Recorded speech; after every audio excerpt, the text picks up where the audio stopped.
Bismillahirrahmanirrahim. Assalamualaikum warahmatullahi wabarakatuh. Untuk kelas pertama bagi subjek turas Nahu, kita akan belajar tajuk yang pertama iaitu Al-Kalamu. Baiklah, Al-Kalamu. Saya harap kamu semua dapat fokus dan fahamkan dengan betul untuk tajuk yang pertama kita. Al-Kalamu di dalam bahasa Melayunya adalah percakapan. Maksudnya apa yang sedang kita cakap, apa yang kita bualkan, yang kita sembang dalam kehidupan seharian kita. Itu adalah Al-Kalamu. Baiklah, sekarang kita fahamkan apa yang dimaksudkan dengan Al-Kalamu dengan lebih terperinci, dengan lebih jelas lagi apakah yang dimaksud dengan percakapan tersebut. Baiklah, Ustazah nak bagi tahu dekat kamu, tajuk Al-Kalamu, tajuk percakapan yang kita akan belajar pada hari ini, fokusnya adalah kepada percakapan ataupun perbualan di dalam bahasa Arab. Okey, kita tak cakap lah, kita tak bincang percakapan dalam bahasa Melayu, dalam bahasa Inggeris. Sebab kita belajar subjek Nahu. Nahu tu adalah macam mana kita nak karang, nak bina ayat yang tepat, sama ada dalam tulisan ataupun dalam perbualan di dalam bahasa Arab. Okey, sebab itulah kita kena belajar ilmu Nahu supaya tulisan bahasa Arab, ayat tulisan bahasa Arab kita tepat dan supaya percakapan bahasa Arab kita pun tepat. Baiklah, sekarang kita akan fahamkan maksud apakah itu Al-Kalam dengan lebih jelas lagi. Al-Kalam mengikut ta'arif ahli bahasa, ulama-ulama ataupun orang-orang yang mahir dalam bidang Nahu, maksudnya dalam bidang susunan penyusunan bahasa Arab. Okey, mereka mengatakan, mereka mentafsirkan Al-Kalamu ini adalah sebagai huwa al-lafzu al-murakkabu al-mufidu bil-wad'i. Huwa al-lafzu al-murakkabu al-mufidu bil-wad'i. Baiklah, ini adalah ta'rif ataupun maksud kepada Al-Kalamu. Adalah ta'rif ataupun maksud kepada percakapan dengan lebih terperinci. Baiklah, kita fahamkan satu demi satu ta'rif Al-Kalamu. Yang pertama, ulama atau ahli Nahu, ahli bahasa yang mahir dalam bidang bahasa Arab, dia mengatakan Al-Kalamu wa al-lafzu. Apakah itu al-lafzu? Kita tengok sama-sama. Al-lafzu maksudnya ucapan. Al-lafzu maksudnya ucapan. Apa yang dimaksudkan dengan ucapan itu? Ucapan adalah suara yang dihasilkan daripada susunan huruf hijaiyah. Okey, contoh dia bagi dekat sini waladun, budak lelaki. Waladun, budak lelaki. Okey, bila kita cakap budak, kalau dalam bahasa Melayunya, budak itu sedang berlari. Budak itu sedang berlari. Okey, ayat yang kita cakap tu adalah ucapan. Adalah perbualan. Okey, budak itu sedang berlari. Ucapan yang kita cakap itu menghasilkan suara. Apa yang kita cakap itu terhasil, kita dengar. Kenapa kita dengar ucapan tersebut? Sebabnya ada suara yang menyampaikan apa yang kita nak cakap. Okey, apa yang kita nak cakap dalam hati dihasilkan dengan suara, dan ucapan tersebut terbentuk daripada susunan huruf hijaiyah. Kalau dalam bahasa Arab kita nak sebut pasal budak, kita kata waladun, maka budak lelaki itu perkataannya terhasil daripada huruf waw, lam dan dal.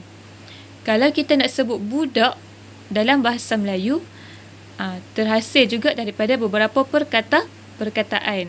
Maksudnya setiap apa yang kita cakap ni adalah terbentuk daripada satu perkataan demi satu perkataan. Contoh kalau cakap dalam bahasa Melayu nak kata budak, budak itu terbentuk daripada perkataan B, U, D, A, K. Okey, jadi ayat kita yang terhasil daripada susunan patah perkataan B, U, D, A menjadi budak. Okey, yang ni yang pertama yang dimaksudkan dengan al-lafzu. Al-lafzu ni maksudnya suara yang kita cakap tu, apa yang kita cakap dalam kehidupan seharian kita tu semuanya terhasil daripada susunan huruf. Saya lapar. Okey, saya lapar. Suara itu terhasil daripada susunan huruf saya. S-A-Y-A, saya. Lapar. L-A-P-A-R, lapar. Maksudnya setiap apa yang kita cakap semuanya terhasil daripada susunan-susunan huruf dan membentuk ayat. S-A-Y-A, saya. L-A-P-A-R, saya lapar. Maka daripada susunan huruf itu terbentuklah ayat saya lapar. Macam ni jugalah. Bila kita nak cakap budak, kita nak cakap waladun. Contoh nak cakap bahasa Arab lah. Kata waladun. Maka waladun ini adalah terhasil daripada huruf waw, lam dan dal. Maka bawalah satu maksud budak. Okey, Kak harap kamu faham. Maksud al-kalam yang pertama, dia kata kalam itu adalah ucapan. Okey, ucapan tu macam mana? Apa yang kita cakap tu setiap hari sebenarnya dihasilkan daripada patah-patah huruf yang tersusun. Okey, baiklah. Dan seterusnya kita fahamkan pula yang kedua, al-kalam tu juga adalah al-murakkabu. Apakah yang dimaksudkan dengan al-murakkabu? Kita tengok sama-sama. Al-murakkabu maksudnya sekurang-kurangnya tersusun daripada dua perkataan.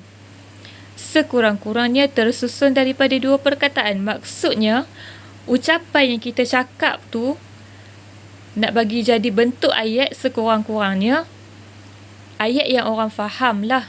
Sekurang-kurangnya mestilah tersusun daripada dua perkataan. Okey, maka itu adalah ucapan. Contoh, saya lapar. Saya satu perkataan, lapar satu perkataan. Okey. Kemudian apa lagi?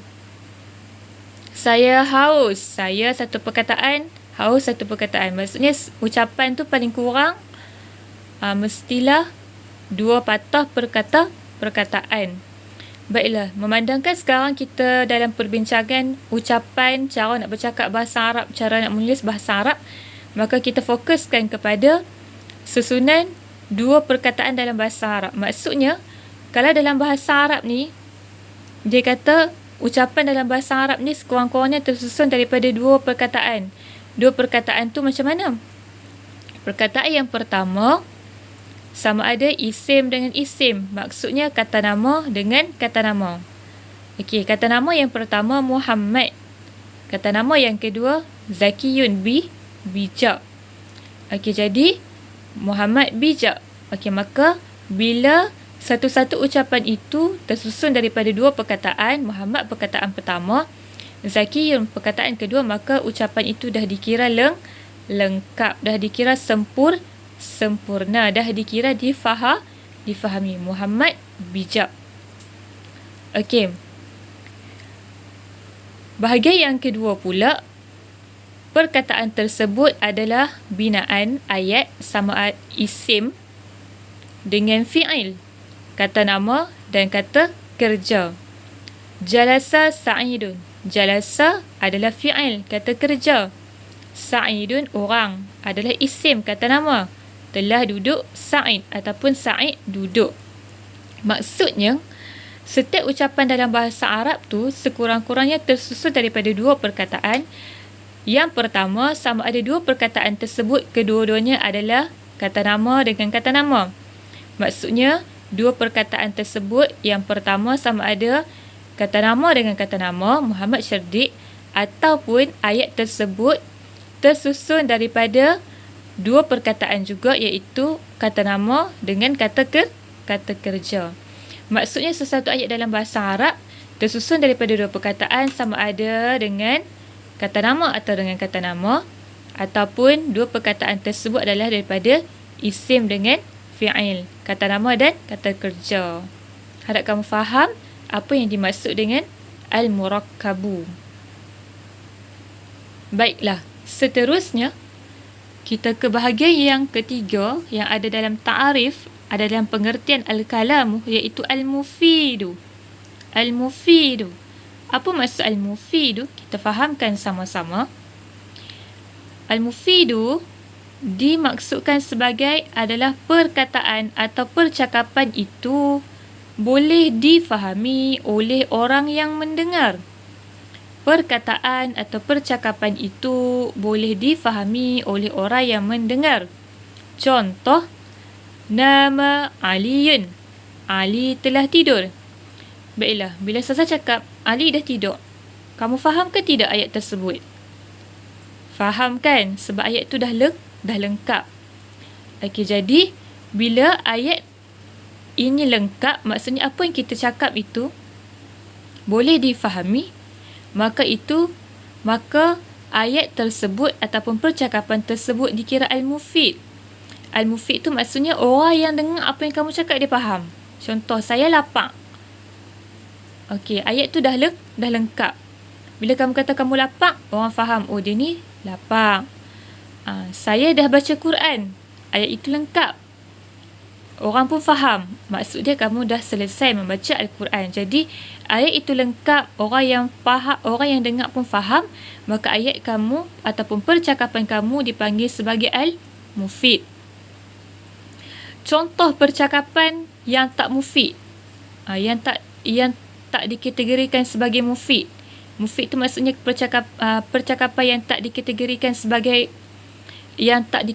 sebagai difahami. Macam mana? Fi al-madrasati, di sekolah. Baiklah, percakapan ataupun ayat ini adalah ayat yang tak mufid.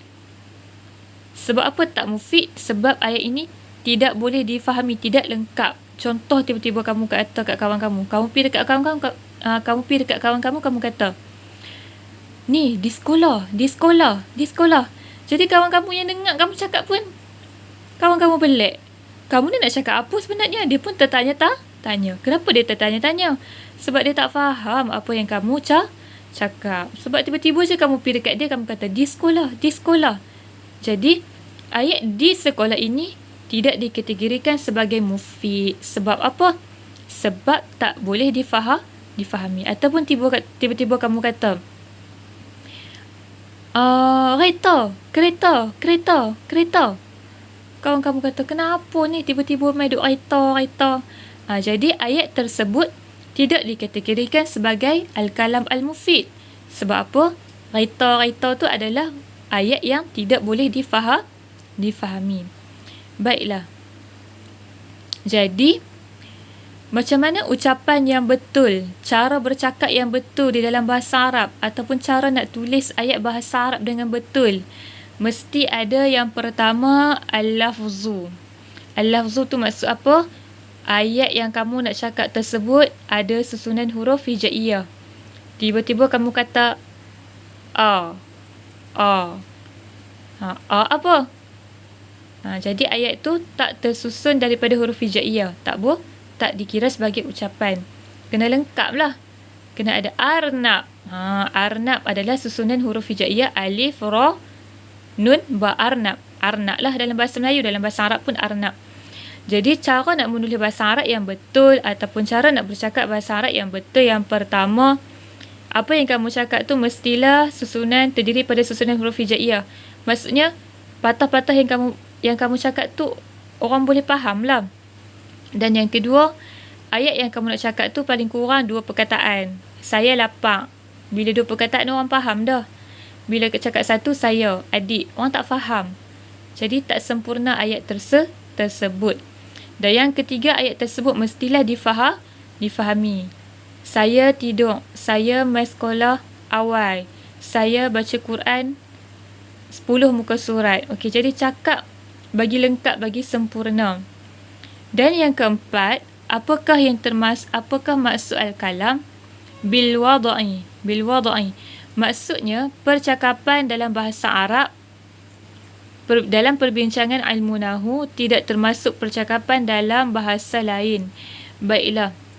Bil wada'i ni maksudnya bab al-kalam yang kita bincangkan ni adalah berkaitan dengan macam mana cara kita nak bercakap bahasa Arab yang betul, macam mana cara kita nak menulis bahasa Arab yang betul.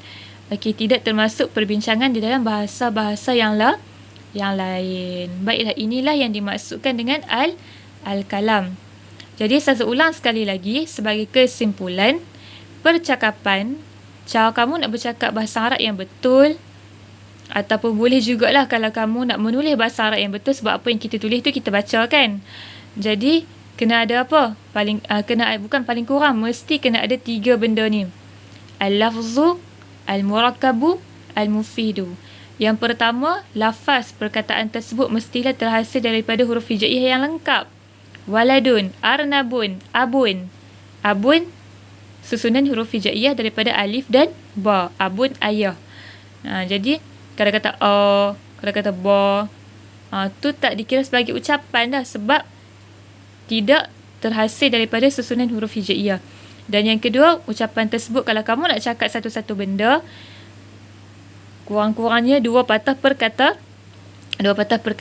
Dalam bahasa Arab, 2 patah perkataan tersebut sama ada ucapan tersebut kata nama dengan kata nama, Muhammad cerdik, Ali rajin, ataupun kata kerja dengan kata nama dengan kata kerja.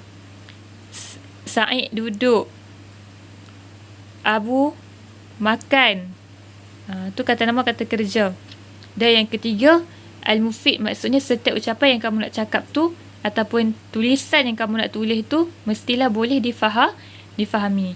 Bila lengkap 3 syarat ni, ada al-lafzu, ada al-murakkabu, ada al-mufidu, maka barulah ayat tersebut dikira sebagai al-kalam, dikira sebagai percakapan. Wallahu a'lam bissawab.